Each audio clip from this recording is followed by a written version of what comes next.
Hello again, this is Koji, and we're going to be playing another Flash game. This is Pandemic 2. This is the sequel to Pandemic 1, and unlike the first game, which was more of a turn-based strategy game, this is a very, at least in my opinion, much harder real-time strategy game. The goal is still the same though. You're trying to infect the world and destroy the human population. Now, Pandemic 2 is much harder.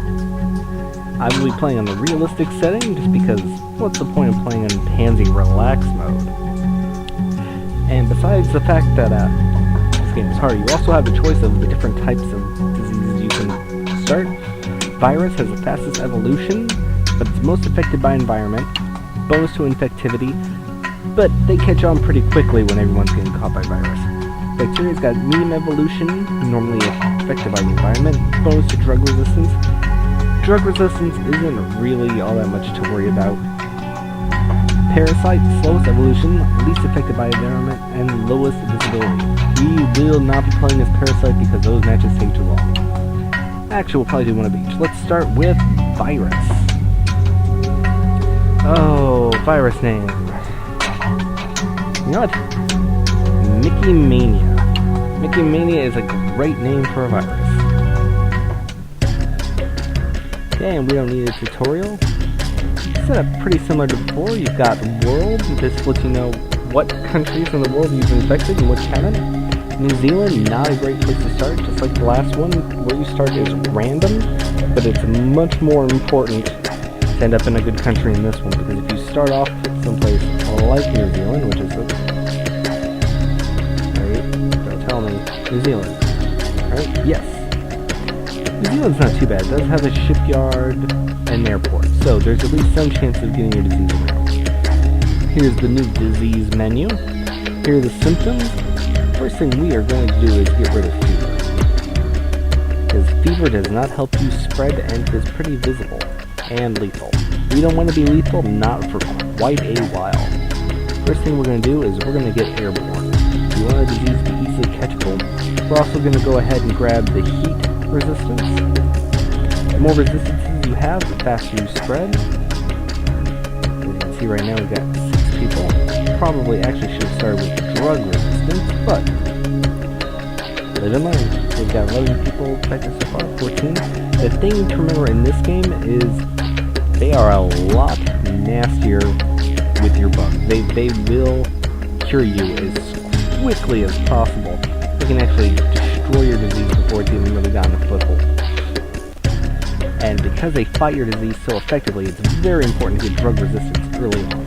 It'll really help you spread. As you can see, my numbers are no longer dropping. They're only going straight up. And because of that, my points down here in the bottom are going up. The more points I have, of course, the more stuff I can spend it on. And just like the previous games, it's important to be as transferable as possible while being the least visible as possible. The more visible you are, of course, the quicker they get onto you. So, drug resistance, infectability. That's what you're looking for. And of course, getting the other resistances, very good for transferring to other countries. Let's go ahead and grab moisture. Might start screwing up here in a moment. Let's see here. Oh, come on. 740 people infected so far. Over here to the left, you can see the breaking news. The only thing really interesting is that we've been spotted in Scotland, New Zealand. And of course, randomly throughout, you see little events like widespread drought. In those types of conditions, it's better for your virus to have heat resistance.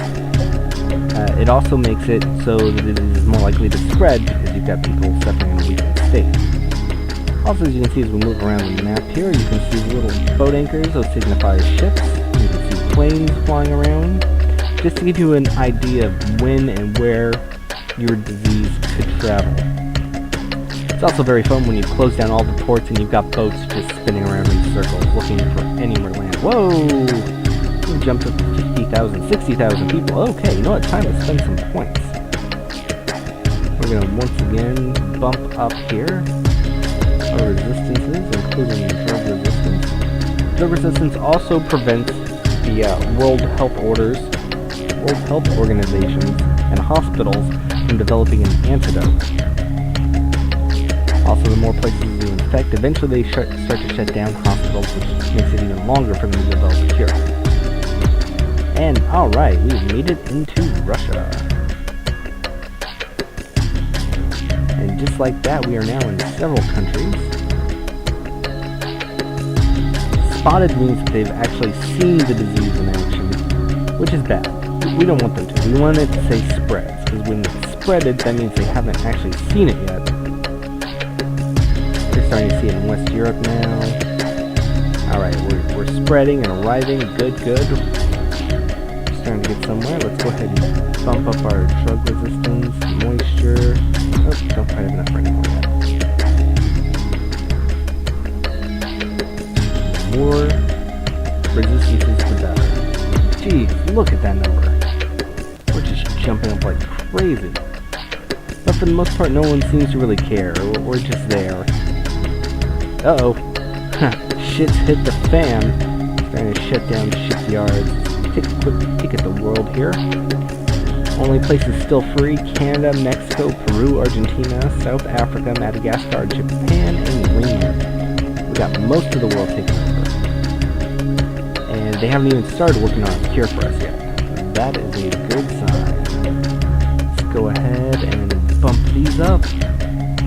Get ourselves spread up nice and good. Oh wow, we're going so fast. Okay. The governments of Earth have begun researching a vaccine to prevent your disease from infecting new individuals.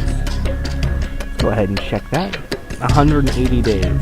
Now, we've only passed 15 days and we've already infected half the population of the world. So, I'm not especially worried about it. Oh man, let's see. Can we even still get to Japan? No, Japan's completely blocked off, so there's no way that we can take over the world with our disease this time. A shame, really. Okay, well, they already know we're coming. Let's go ahead and get a fever. Let's start making ourselves lethal. Alright, now we've got vomiting, fevers. Probably won't be killing anytime immediately soon. Oh, the dark colors just means that's how infected the country is. Bright green, like, well, I guess not really bright green, but the murky green, like Japan's not affected. Madagascar is nearly impossible to get infected. It's horrible. But we pretty much hit everywhere else. Greenland's gonna be safe. No, we did get Greenland. Let's check the world. Only Madagascar and Japan are gonna survive the end of the world. Damn them. That's okay. That leaves funky zoo animals and tentacle porn. That will be the legacy for the future. Tentacle porn for everyone. Ooh, cool.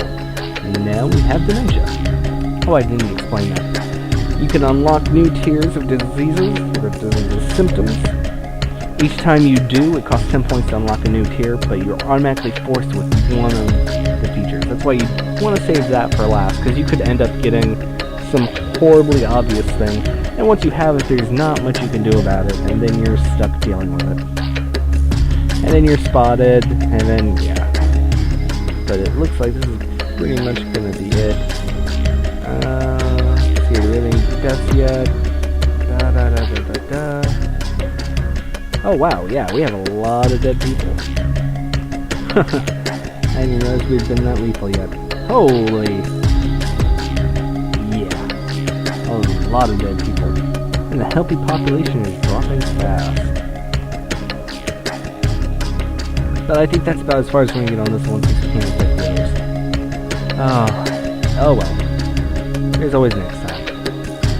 Alright guys, see you next time.